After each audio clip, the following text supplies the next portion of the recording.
நீங்கள் இந்த ஸ்க்ரீனில் பார்க்குற கேள்விக்கு தான் இப்போ விடை எழுத போகிறோம். இந்த கேள்வி வந்து 2023 2024 MCQ 47வது. அதுக்குரிய விடை தான் நான் செய்ய போகிறேன். சரி, அந்த கேள்வியினுடைய சாராம்சத்தை பார்ப்போம். எப்படின்னு சொன்னால், பி காந்தப்பாயம் அடர்த்தியுடைய, அதாவது உள்நோக்கிய திசையில் போகிற காந்தப்பாயம் இருக்குது. செங்குத்தாக அப்படி உள்நோக்கிய திசையில் போகுது. அடுத்தது இப்படி ஒரு தடம் உண்டு, முக்கோண தடம் உண்டு வச்சுருக்காங்க. அந்த முக்கோண தடத்தின் ஒரு பக்க நீளம் வந்து சமபக்க முக்கோணியாக இருக்குது. 0.05 மீட்டராக இருக்குது. காந்தப்பாய அடர்த்தி வந்து 1 டெஸ்லா. இது வேகம், உள்ளுக்குள்ளே போகிற வேகம் வந்து v = 0.5 மீட்டர்/s இருக்குது. அந்த அடிப்படையில் இப்போ இதில் கேட்ட கேள்வி என்ன சொன்னால், இதில் உருவாகிற மின்னோட்டம், அதாவது இதில் உருவாகிற மின்னோட்டம், அதாவது மின் அழுத்தம், அடுத்தது வந்து எங்களுக்கு இது என்ன திசையில் உருவாகும் என்று சொல்லித்தான் அந்த கேள்வியை பார்த்தா தெரியும். ஒன்று வலஞ்சுழியாக இப்படி வருமா, அல்லாட்டி அந்த மின்னோட்டம் இப்படி வருமா, என்ற இடஞ்சுழியாக வருமா என்றதை தான் இதில் நாங்கள் கண்டுபிடிக்க வேணும். சரி, ஓகே. இப்போ பார்ப்போம். ஒரு கடத்தி ஒன்று ஒரு காந்தப்புலத்தை வெட்டுமென்னு சொன்னால், ஒரு பரப்பு காந்தப்புலத்தினுடைய பரப்பு வெட்டுமென்னு சொன்னால், நாங்கள் இது காந்தப்புலத்தினால மின் தூண்டல் ஒன்று உருவாகும் வலிமையாக. அப்போ இந்த மின் தூண்டல் சம்பந்தமாக சொன்னவர் வந்து பரடே என்றவர் தான் சொன்னவர். பரடே என்ற விதி தான் நாங்கள் இங்கே யூஸ் பண்ண வேண்டியிருக்கோம்.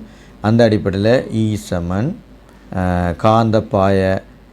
காந்தப்பாயத்தினுடைய வேறுபாடு கீழ் அதற்குரிய நேரம். இதுதான் பரடே சொன்ன விதி.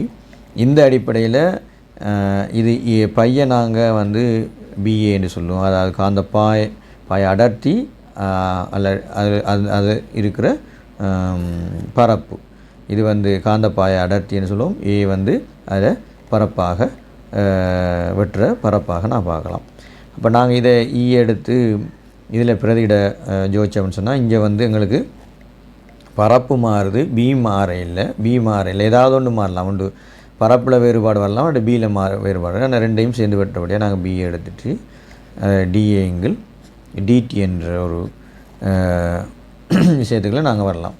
இப்போ இதோட வேறுபாடுன்னு சொல்லும்போது A என்று சொன்னால் என்னுடைய பரப்பு எவ்வளோ வெட்டுதுன்னு சொல்லி, இங்கே இந்த A வெட்டுற அமைப்பில் தான் கொஞ்சம் எங்களுக்கு சில விஷயங்கள் நாங்கள் பார்க்க வேண்டி இருக்கும்.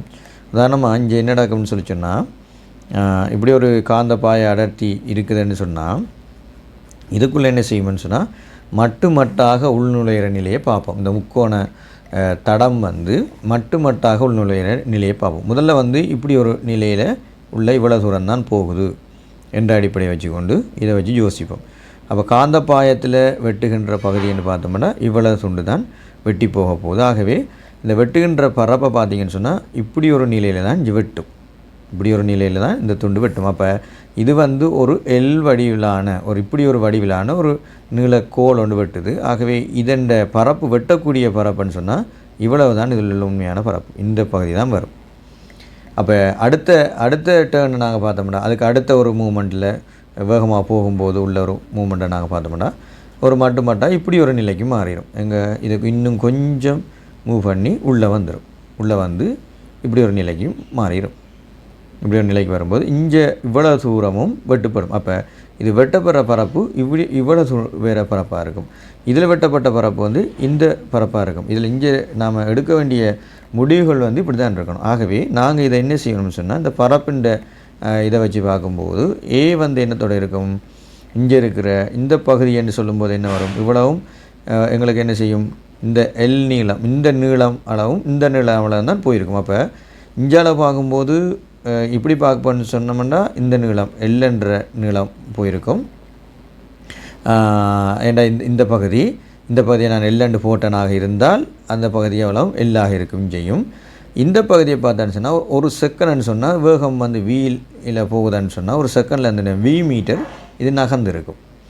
அப்போ V மீட்டர் இது நகர்ந்திருக்கும், இது எல் தூரம் போயிருக்கும். ஆகவே அதுக்கு பிறகு தான் இந்த பரப்பை நாங்கள் இதில் பார்க்கலாம் எவ்வளோ தூரத்துக்கு வெட்டு பண்ண. அப்போ பரப்பு இங்கே எப்படி வரும்னு சொன்னால் இது L × வி என்ற ஒரு பகுதியை தான் இது கொண்டிருக்கும்.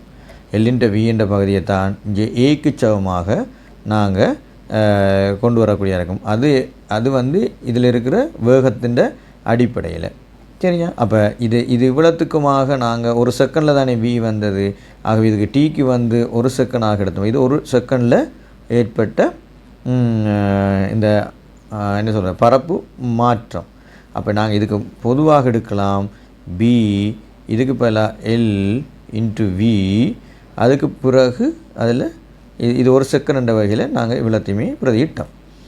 இப்போ இதில் உள்ள பிரதியீடுகள் எல்லாத்தையும் நாங்கள் பார்த்தோம்னு சொல்லி இதில் இப்போ கிடைச்ச பெருமானத்தை நாங்கள் பிரதியிடுவோம். அப்போ ஆகவே ஈசமன் பிஎல்வியில் எங்களுக்கு அதாவது மின்னழுத்தம் எவ்வளோன்னு பார்ப்போம். பி வந்து 0.1 தர 0.05 எல் ரெண்டு வருது. அடுத்தது 0.5 மீட்டர் செகண்ட் மைனஸ் வேகன் வருது. ஆகவே அதில் உருவாகிற அழுத்தம் 2.5 மில்லி வோல்ட். அதுக்கு பிறகு நாங்கள் இந்த வந்து அதாவது மின் அழுத்தம் வந்து இந்த தடத்தில் எப்படி உருவாகுதுன்னு பார்ப்போம். ஆனால் இது அடுத்தது வந்து எங்களுக்கு தேவைண்டா இது எப்படி எந்த திசையில் இது அந்த மின்னோட்டம் செல்லுமென்று பார்த்தோம்னா தடத்தில் இங்கே வந்து நாங்கள் பாய்க்க வேண்டிய விதி வந்து பிளம்பிங்கிற வழக்கை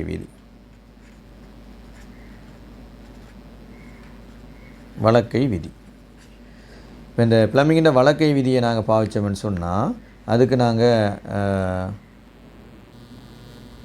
பிளம்பிங்கிற வழக்கை விதியை பொறுத்தவரை எங்களை வழக்கை எடுத்துக்கொண்டு இது விசை என்று பார்ப்போம். இது விசை. அடுத்தது இது வந்து காந்த புலம். அடுத்து வந்து இது எங்களோட கடத்தின்னு சொல்லுவோம். அப்போ இப்படித்தான் காந்தப்புலம் உள்ளுக்குள்ளே இருக்குது. இங்கே பார்த்தா அந்த கோணத்தில் இப்படி இருக்குது காந்தப்புலம். இது விசை. ஆகவே இந்த பக்கம் திசையில் போகுது. ஆகவே மேல் நோக்கிய திசையில் தான் எங்களுக்கு என்ன செஞ்சுருக்கும் மின்னோட்டம் வந்து தூண்டப்படும். இப்போ மேல் நோக்கிய திசையில் தூண்டப்படுதுண்டா இங்கே இருந்து ஆரம்பத்தில் இந்த திசையை தான் இது வந்து என்ன செய்யும் மின்னோட்டத்தை ஓட வெளிக்கிடும். அதாவது இந்த இடத்துலேருந்து இந்த திசையால் போகும். அப்போ இது இப்படியே போகும்னு சொன்னால் இது என்னவாக இருக்கும் ஒரு இடஞ்சுழியான அமைப்புக்குள்ளே தான் எங்களுக்கு இந்த மின்னோட்டம் வந்து உருவாகும். ஆகவே இதில் வந்து என்ன சொன்னால் இது வந்து உருவாகிறது வந்து இடஞ்சுழியாக இந்த அமைப்பில் உருவாகும். அது 2.5 வோல்ட்டாக இருக்கும். அப்போ விடையில் நீங்கள் விடையை பார்த்தீங்கன்னு சொன்னால் இது வந்து விடையில் முதலாவது விடையாக காணப்படும். அதுக்கு விடை வந்து முதலாவது.